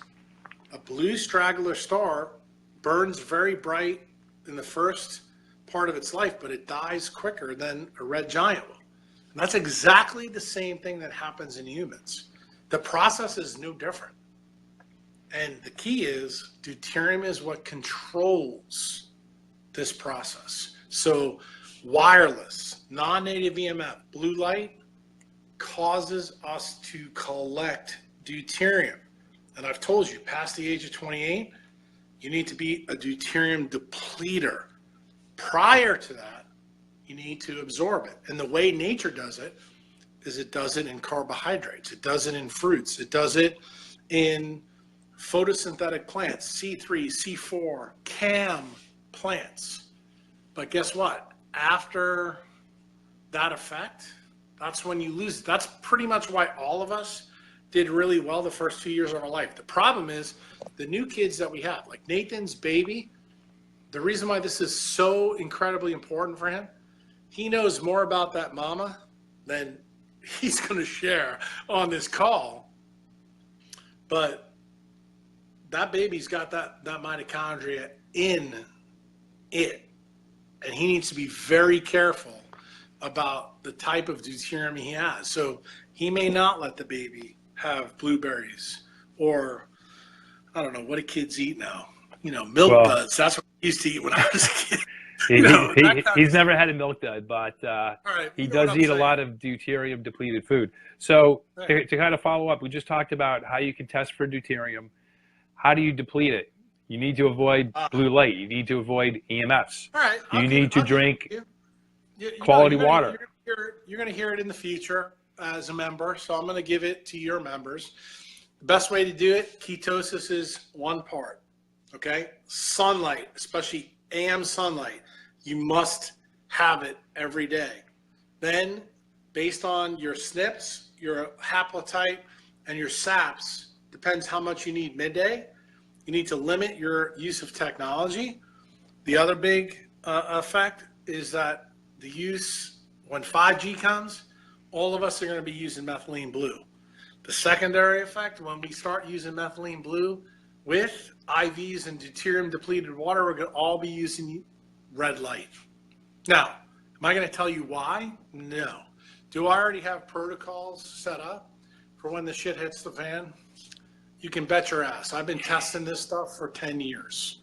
So do I know what's coming? Yes. Do I know the symptoms that are linked to this? Absolutely. Will I be teaching my members? Abso-freaking-lutely. But you need to understand, is there a strategy out there for you to mitigate your risks because of the obedient idiots that are out there from Verizon, AT&T, and, you know, like if you happen to live in a, you know, an apartment building in Ithaca, and you've got 6 people next to you that have 5 routers and this and that, yeah, dude, there's answers. The key thing is, I'm going to be honest with you, you may not like my answers, but I don't give a shit about what you like. My job is to tell you the truth. And then you can come to my funeral and say, this dude told me the truth or he lied to me. I'm cool with that. I don't have an issue with that. But I promise you as Nathan's friend, as the guy on the internet, that I'm going to tell you the truth. And when I don't know, I will tell you that I don't know. But right now, this happens to be, you're in my wheelhouse. This is what I know a lot about. So there you have it. You got to get more sun. You've got to drink quality water. It can't be tap water. This is reverse osmosis water. Spring water, also lower in deuterium. Coconut oil. I'm going to give Nathan +5. I'm drinking Malbec from Mendoza, which is also deuterium depleted, but not as good as his. High in resveratrol too. And deuterium depleted. Let's see. Let me just kind of scroll through here. But my feed, I've got my Facebook open on my laptop here, but the questions feed is kind of weird. So if I miss your question, sorry. We'll ask a few more questions before we wrap up here. Your thoughts on hydrogen supplements? Can they be helpful? Yes, they can. But here's the key with hydrogen supplements. I haven't tackled this. I tackled it a little bit in some of my educational consults, but I haven't really tackled it with members. Hydrogen gas, hydrogen in my baths, hydrogen in my environment, I've used tremendously. And it's a long story. Maybe the next time Nathan brings me on, we'll talk about it. I did a pretty big biohack in 2014 that I got on the stage in Dave Asprey's event and told people I was doing. I'm going to tell you, I learned a lot about this whole process then, because to be honest with you, I fucked myself up. I did too much. I thought I could fix it because I thought I was too smart. And it turned out I wasn't as smart as I thought I could be. And I used hydrogen gas. I used something called an aura ring to try to reverse the sleep apnea that I caused from Rob Wolf's paleo diet. And guess what? I couldn't reverse it. And it took me it took me a really long time. It took me until about 4 months ago to fix the problem. And these are things that are going to be in my biohacking book. I actually just When's that coming out? Dude, I haven't decided when I'm going to let it go, but I've been letting things go. I let 3 things go just in the last 2 days. On Bill Lagatus' Patreon blog, I put one of the biohacks from this Asprey hack I did about the Aura Ring, about how to reverse my sleep apnea. Let me just tell you, I'm going to share this with everybody here because I know Ben Greenfield just posted something about the Aura Ring. He's a big proponent. I'm not. Do not waste your money and buy this device. This device actually made me quite a bit worse, and it's a big issue. I'm going to tell you that tonight on EMF Warriors, I dropped 2 of my biohacks actually on their site. And it's actually tied to this question you asked me earlier about how, if you live in New York City, one of my really good friends who's a lawyer lived in the city. How did I biohack his environment? It's there. What did I do? The follow-up? The follow-up was all about deuterium depletion. Does my buddy to this day, who's probably on this call listening to this, he has no idea what I told him to do was all about deuterium depletion, but it was tied to the use of methylene blue, deuterium depleted water, red light, and chicken wire inside his wall. That's how he was able to offset his risk, because he was, a day trader who worked for Goldman Sachs. The answer is there. Can you live in even toxic environments for a period of time, provided your biology is not totally fucked? The answer is yes. The key thing is, if I don't know if your biology is fucked, I can't tell you if you can do that or not. And that's part of the reason why the journal part of my site is a big deal. When I interact with you and I know a little bit about you, especially if I do an educational consult with you, or I know you kind of like I know Nathan, I have a better feel, so I can give you better information. It's no different than, what the computer guy is going to tell you. The better data I have, the better information I can give you. So from my perspective, that's a really important thing, because I will tell you when I think I'm more on the speculation side than on the hard science side. But when I tell you I'm on the hard science side, listen to me. I'm not going to lead you astray. Awesome. Well, Jack, let's end it at that.